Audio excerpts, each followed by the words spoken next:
This woman walked into a car dealership wearing sneakers and a plain white blouse. They laughed. They dismissed her. The next day, her billionaire husband showed up. And so did the truth. What followed wasn't revenge. It was something far more powerful. The morning sun cast a golden glow over Beverly Hills, glinting off polished windows and sleek metal emblems as the city stirred to life. On Rodeo Drive, opulence was not just expected. It was embedded in the architecture, the mannerisms, the glances exchanged between well-dressed passers-by. In the heart of this polished universe stood Sterling Elite Motors, a sanctuary of excess where silence cost hundreds of thousands and every interaction was judged before it began. At 9:46 a.m., the glass doors parted and Rachel Morgan stepped into the cool, conditioned air of the dealership. She was unassuming in every sense. A loose ivory linen blouse, comfortable jeans that had molded to her over time, and a pair of worn white sneakers that had walked more meaningful miles than most would ever understand. Her brown hair was tied, back in a simple bun, no makeup masked her face, and a canvas tote hung from one shoulder. If anyone had looked closely, they might have noticed the glint of quiet confidence in her eyes, or the peaceful steadiness in her walk. But no one looked closely, not in a place like this. The moment she entered, the change in atmosphere was subtle but unmistakable. A slight pause in conversation from the receptionist. A glance exchanged between sales associates near a Bentley, Mulsanne. A faint shift in posture from a man who clearly ran the room. His name was Logan Grant. Logan had been with Sterling Elite for nearly a decade. Sharp suits, sharper instincts. He could smell money before it walked through the door, and his finely tuned radar told him that this woman, this Rachel Morgan, was not the clientele he catered to.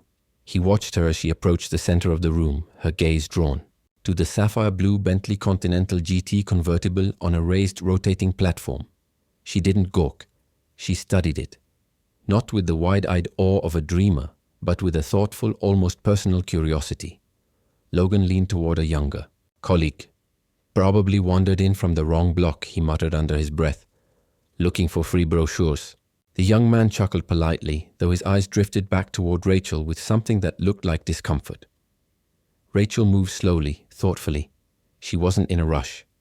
Her fingers lingered on the edge of a display stand, and when a polite voice finally greeted her, she turned with a soft smile. "Good morning," said the young salesman, stepping forward. "I'm Marcus. Welcome to Sterling Elite Motors. Can I help you find something today?" Rachel nodded gently. "Yes, actually. I'm interested in that Bentley. The convertible." Marcus blinked. "That one? It's a beautiful vehicle. Twin turbo. Engine, handcrafted interior. It just came in a few days ago." He smiled earnest. "It's one of my favorites." Before Rachel could reply, Logan was at his side. "I'll take it from here," he said, a smooth, commanding tone cutting through the warmth Marcus had tried to offer. Logan turned to Rachel, eyes sweeping her outfit in a single calculated movement. "That model is reserved for our premium clients," he said with a smile that didn't quite reach his eyes. "It starts at just under $300,000. "I understand," Rachel said, voice calm. "I'd like to see the interior if that's possible." Logan chuckled, the sound soft but condescending. "That vehicle is by appointment only. We usually show it to clients who've scheduled private viewings." Rachel nodded again, unbothered on the surface. "I didn't realize appointments were required. I just thought I'd stop by." "We have other models," Logan continued. "Some of our pre-owned inventory is just as lovely and a bit more accessible. They're located in our secondary showroom a few blocks down." Marcus shifted his weight behind them, visibly uncomfortable now. Rachel took a breath. She didn't raise her voice. She didn't step back. She simply said, "I came here for that Bentley. As a gift. I'd like to learn more about it," but Logan had already turned away. A couple had just entered, a man in a linen sport coat and a woman in a flowing designer dress, and Logan's entire energy transformed.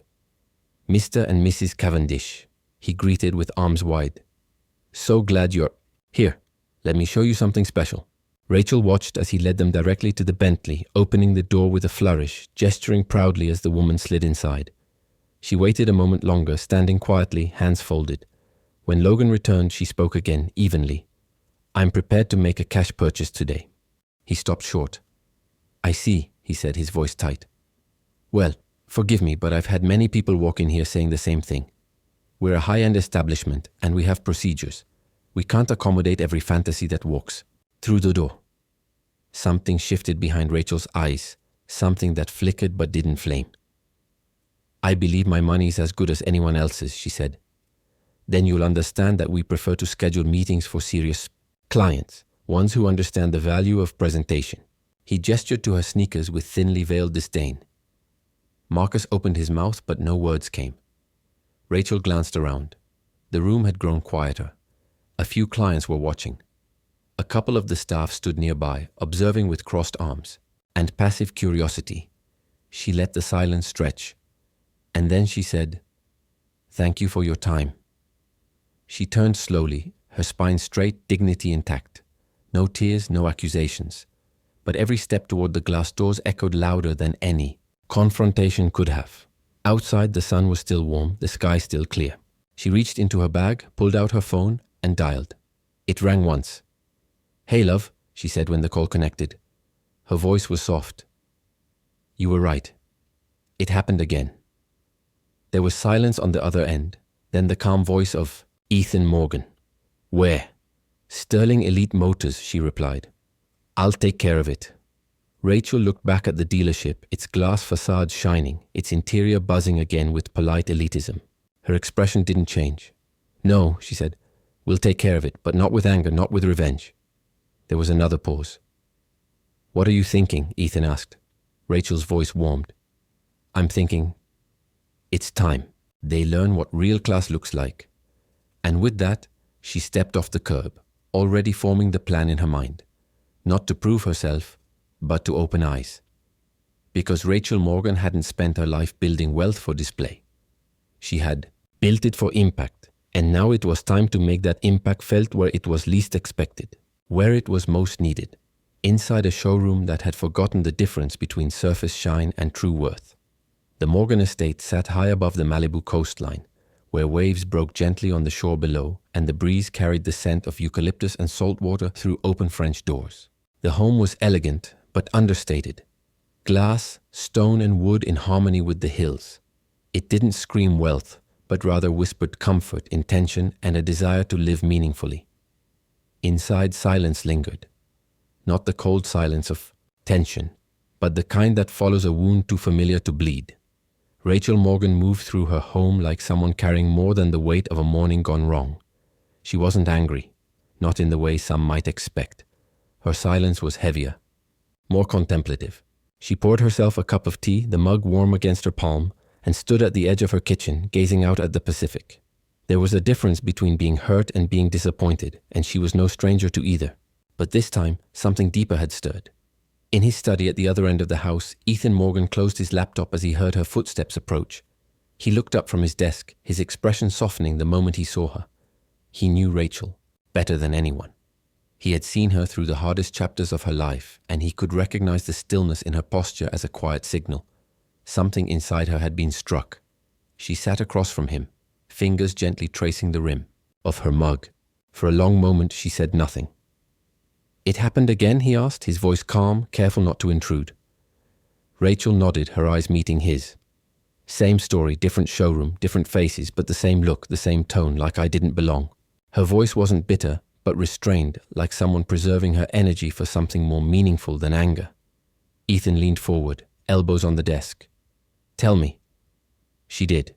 The entire experience, from the moment she stepped into Sterling Elite Motors to the condescension she faced at the hands of Logan Grant.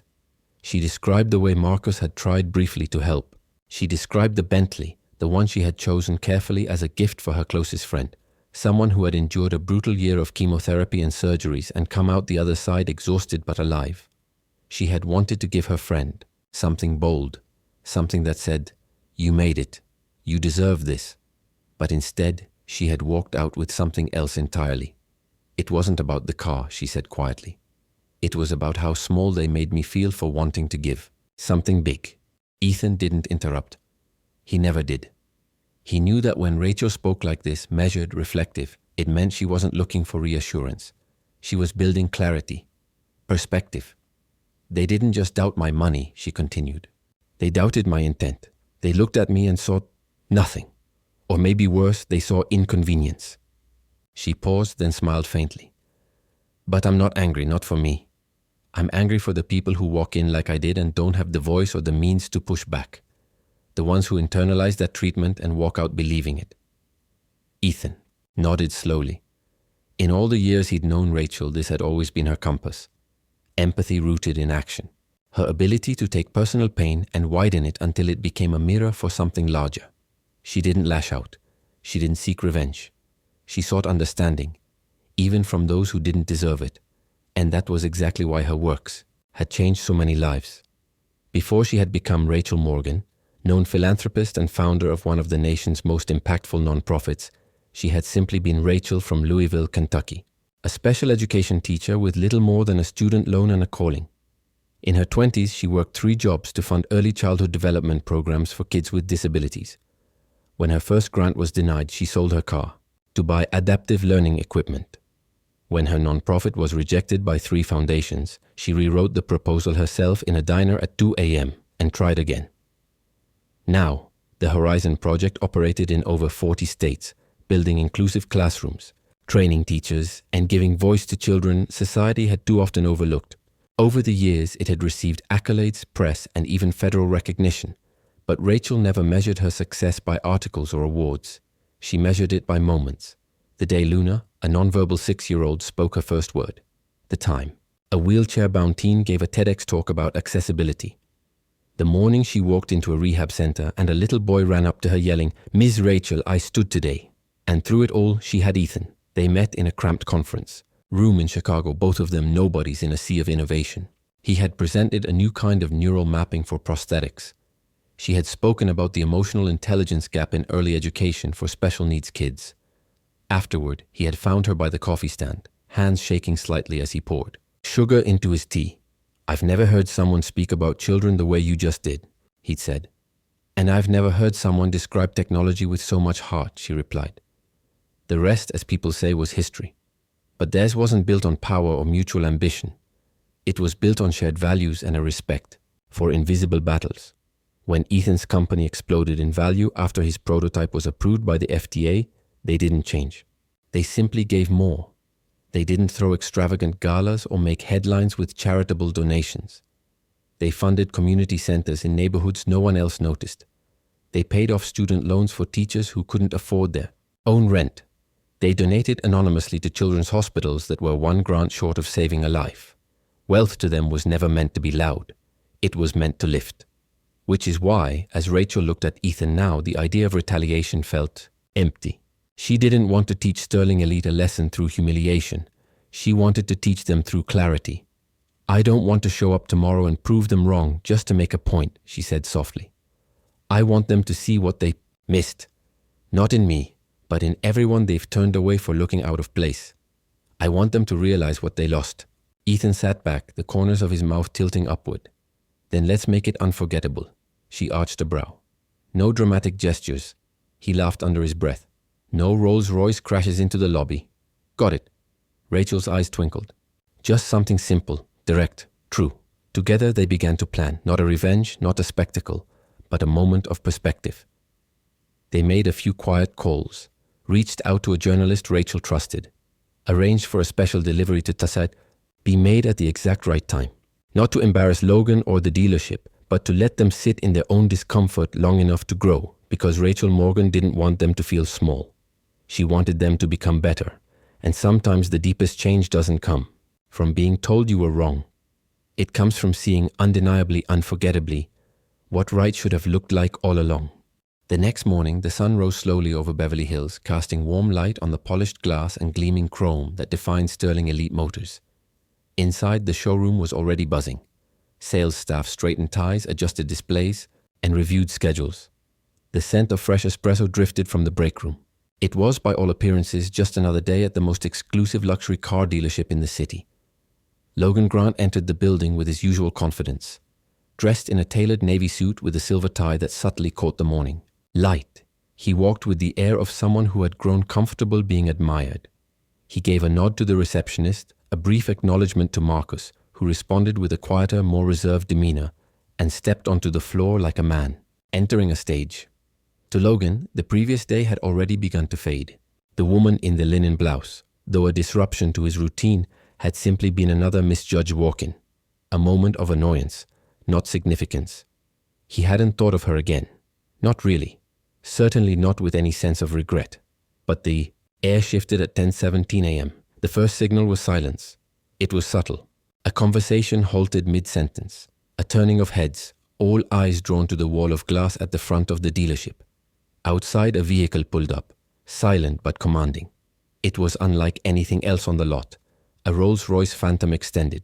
Custom-built, midnight blue with a finish so deep it seemed to absorb light and return it as something more alive, more mysterious. The car moved with the grace of authority, not arrogance. It didn't scream for attention. It made space for itself and demanded respect in its silence. Logan froze mid-pitch, watching the scene unfold. A chauffeur in a crisp uniform exited, first, moving with efficiency and deference. He circled to the passenger door and opened it gently. From the back seat emerged a man in a dark grey suit, its cut immaculate, its tailoring precise. His posture was relaxed, but his presence filled the space. His salt and pepper hair was neatly combed, and though he wore no flashy accessories, everything about him radiated power. The quiet kind built over decades, not borrowed for a weekend. Logan stepped forward instinctively, rehearsed charm sliding into place. "Good morning, sir. Welcome to Sterling Elite. I'm Logan Grant, sales director. May I show you something today?" The man offered a polite, brief smile. "I'm looking for a very specific model. The Bentley Continental GT convertible. Sapphire blue. I believe it was on display yesterday." Logan's smile widened. "Ah yes, a stunning vehicle. We're fortunate to have one. It's a very limited configuration. I'd be happy to give you a private viewing?" The man nodded. "You already did." There was a pause just long enough to stir confusion. Logan blinked. "I'm sorry?" The man's voice was calm, but the weight beneath it was unmistakable. "My wife visited yesterday. She asked about the Bentley. You told her it was only available by appointment. You suggested she visit the used car division." The words landed with precision. Sharp, clean, deadly. A flicker of memory returned.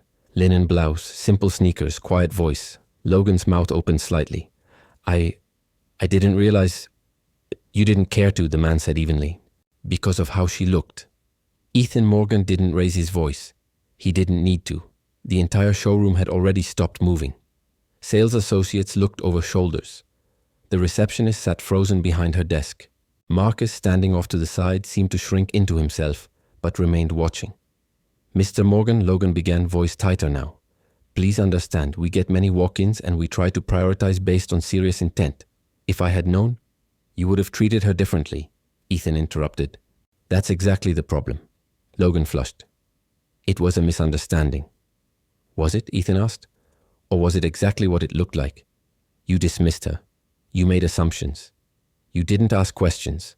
You didn't offer courtesy. You judged her and then you humiliated her." Logan looked around. He saw the stairs. He heard the silence. He could feel the weight of the moment bearing down, threatening to undo him. "I can assure you this isn't how we conduct business." But before he could finish, Marcus stepped forward. His voice was quiet but clear. "Mr. Morgan, your wife was polite. She asked about the car and I started assisting her. Mr. Grant took over and discouraged her from staying. He said she didn't look like someone who belonged here." Logan turned to him sharply, but the damage was done.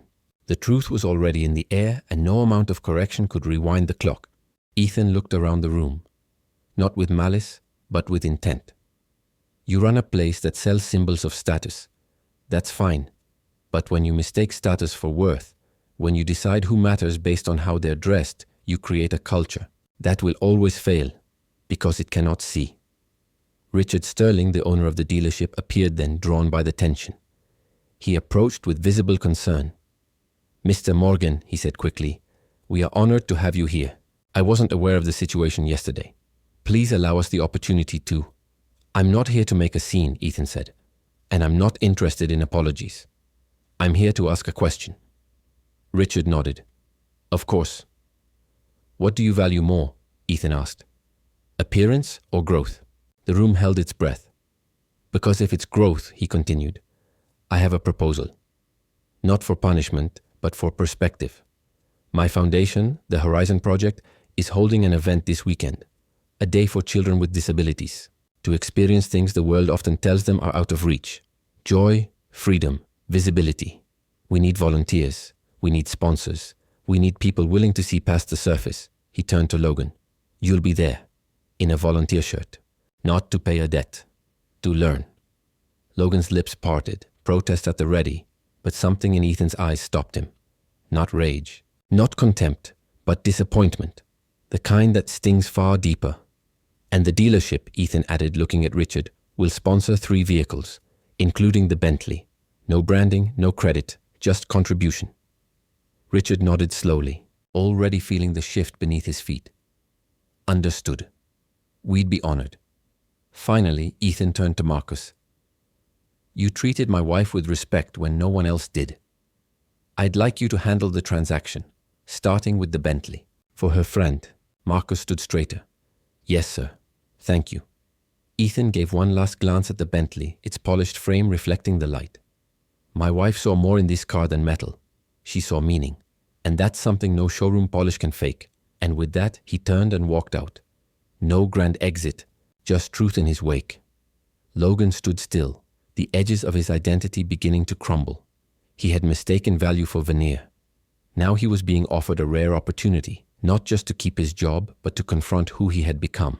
And the lesson had only just begun. The morning of the Horizon Project's Day of Joy arrived bathed in California sunlight. Along the Santa Monica Pier, the transformation was breathtaking. What was typically a tourist attraction had been reimagined into something far more meaningful, a temporary world where limitations didn't exist and joy was the only currency that mattered. Bright banners fluttered in the sea breeze. Volunteers moved purposefully among booths, preparing sensory playstations, inclusive games, and shaded rest areas. But the true heart of the event stood in gleaming rows beside the boardwalk. An astonishing fleet of luxury vehicles donated for the day, ready to carry children who had never even dreamed of sitting in one. At the center of this setup stood Logan Grant, dressed in a Horizon Project volunteer shirt, the sleeves rolled to his elbows. He looked almost unrecognizable, not just because of the absence of his usual suit, but because of the absence of something more subtle, the performance. There was no mirror nearby to adjust his tie, no showroom to dominate. He stood with his clipboard and earpiece like the rest of the staff, following instructions, helping where needed, and he had arrived early. Not out of fear or obligation, but out of something new taking shape within him.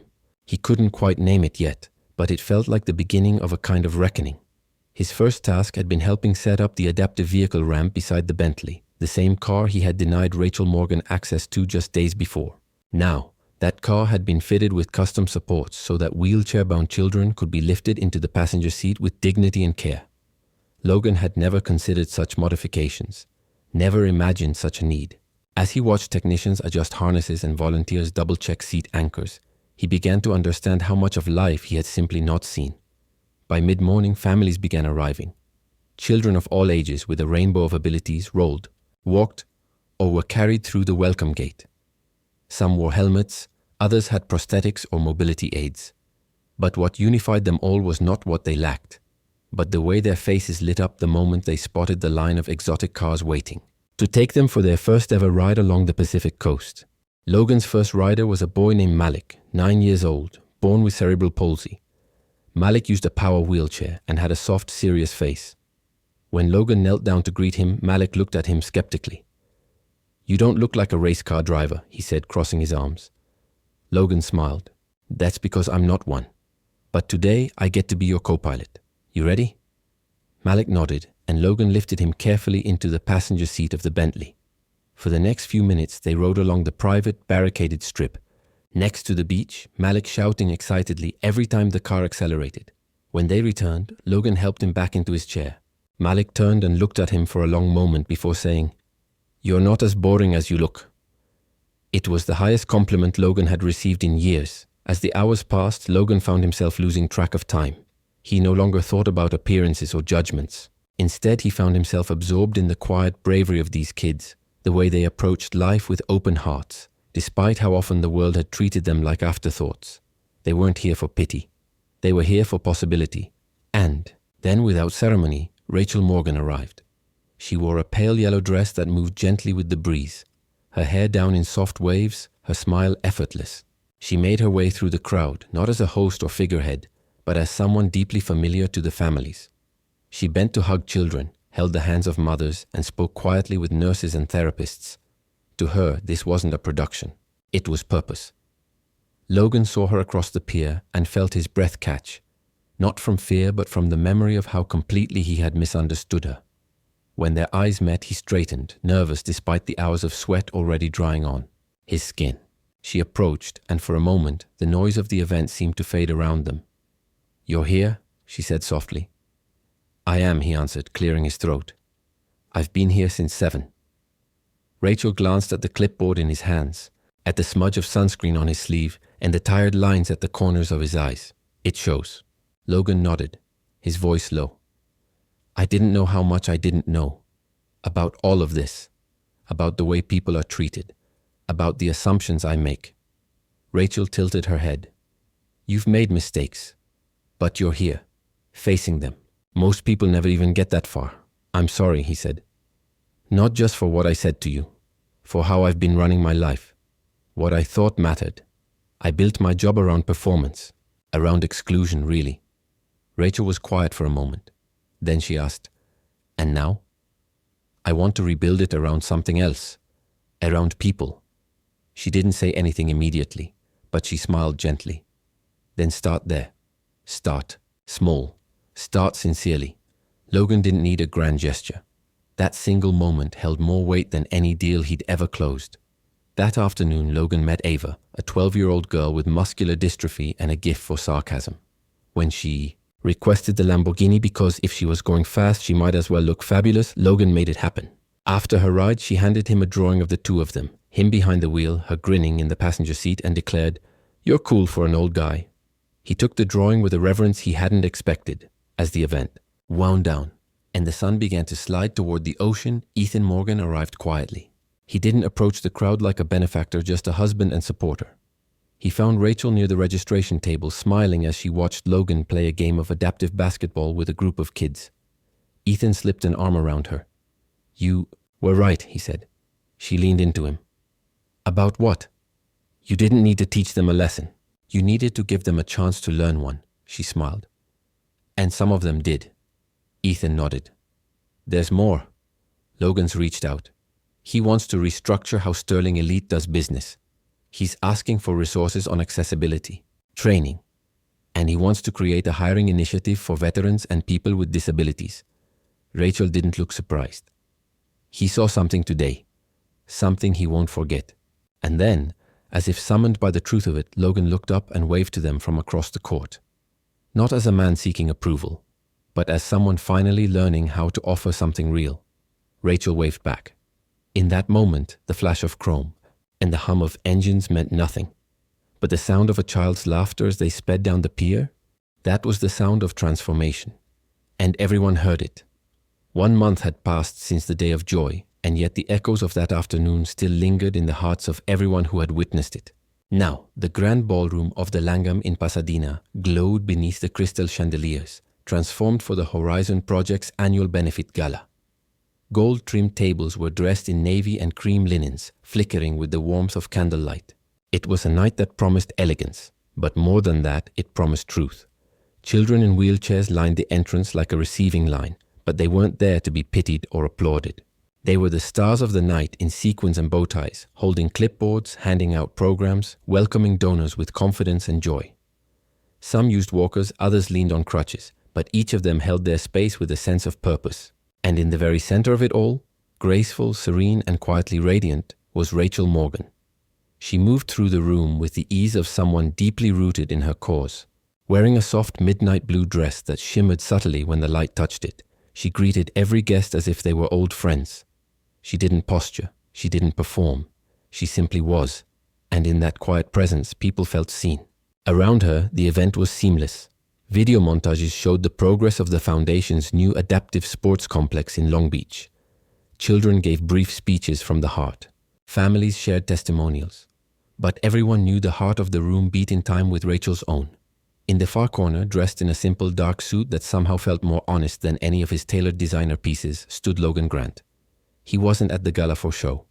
He had come to serve.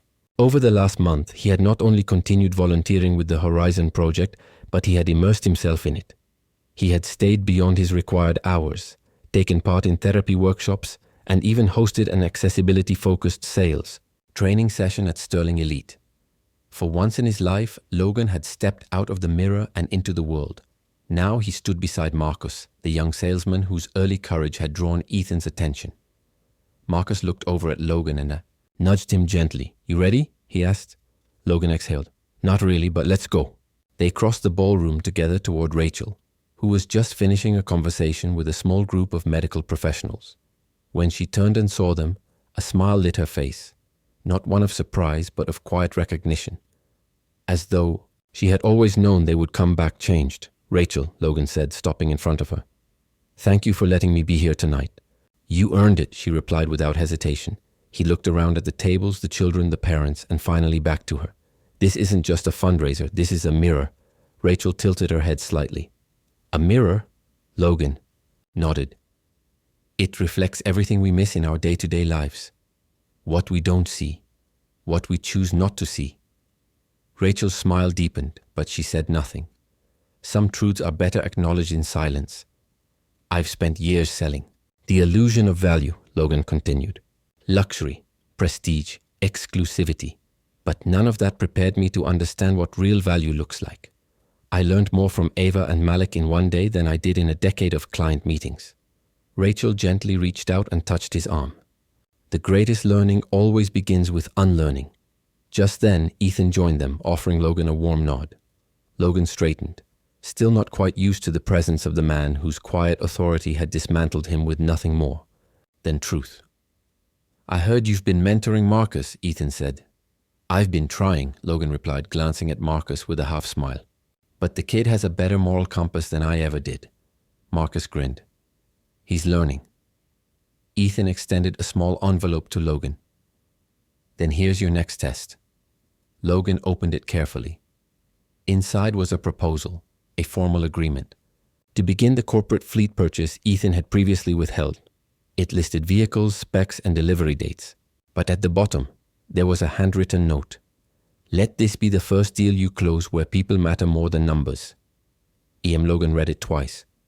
When he looked up, his eyes held something rare. Humility blended with pride. "I won't let you down." "I believe that," Ethan said. As they moved toward the main program, the ballroom lights dimmed and a spotlight touched the stage. Rachel stepped forward to address the audience. Her voice, steady and warm, carried through the room like a familiar song. "We gather tonight not just to raise funds, but to raise awareness, to raise our standards, to raise our hearts. For too long, we've lived in a world that believes visibility is tied to appearance, that worth is measured by wardrobe or wealth. But here at Horizon, we measure differently. We measure by impact, by kindness, by the space we make for others." She paused, eyes scanning the room. And sometimes the most powerful transformation begins not with a grand gesture, but with a quiet choice to see. When she stepped off stage, the applause was not thunderous, but reverent. It was the sound of people not clapping for performance, but for truth. As the gala wound down, Logan found himself at the edge of the dance floor, helping Ava balance on her leg braces while a slow song played. Her hand rested on his forearm, her eyes playful. "Not bad, Mr. Logan," she teased. "You didn't step on my foot once." "I've had practice," he said with a smile. She looked up at him, serious now. "You're different than when we met." "I hope so," he replied. She nodded. "Good, because you're one of the grown-ups I actually like now." Across the ballroom, Rachel watched them with Ethan beside her. She leaned her head on his shoulder, content. "We never wanted revenge," she whispered. "No," Ethan agreed. "We wanted reflection." They watched as Logan laughed with Ava, as Marcus high-fived a group of teens, as donors approached families not with pity, but with genuine curiosity. The night had unfolded not into spectacle, but into transformation. Before leaving, Logan approached. "Rachel, one last time. Thank you," he said, voice quiet but firm, "for not shutting the door." Rachel looked at him, really looked, and nodded. "Thank you for choosing to walk through it." Outside, the cool night air wrapped gently around the city. The Morgans slipped into their modest SUV, leaving the luxury cars behind. No one photographed them. No spotlight followed. But within the quiet drive home, Rachel smiled. Because she knew the lesson had landed. And somewhere in Beverly Hills, behind a gleaming showroom window, something had truly changed. Not the cars, not the glass, but the way a man looked at people. And that, she believed, was worth far more than any sale. In a world that often rushes to judge by appearance, this story reminds us of a powerful truth. Real worth isn't worn, flaunted, or spoken loudly. It's lived. Rachel Morgan didn't need designer labels to prove her value. She didn't seek revenge to restore her dignity. Instead, she chose grace over ego, action over outrage. And in doing so, she changed not only one man's life, but the entire culture of a place that had forgotten what respect looks like. From humiliation to healing, from assumption to awakening, this story is a mirror held up to all of us. How often do we dismiss others based on how they look, speak, or carry themselves? And what do we miss when we do? True class isn't measured by the car you drive or the suit you wear, but by how you treat people when no one's watching. That's the kind of legacy that lasts. That's the lesson we carry forward. If this story moved you, made you reflect, or simply gave you hope, don't forget to subscribe to the channel. Your support helps us continue sharing powerful, meaningful stories that uplift, challenge, and inspire. Stay tuned, because the next story might just be the one that changes your perspective.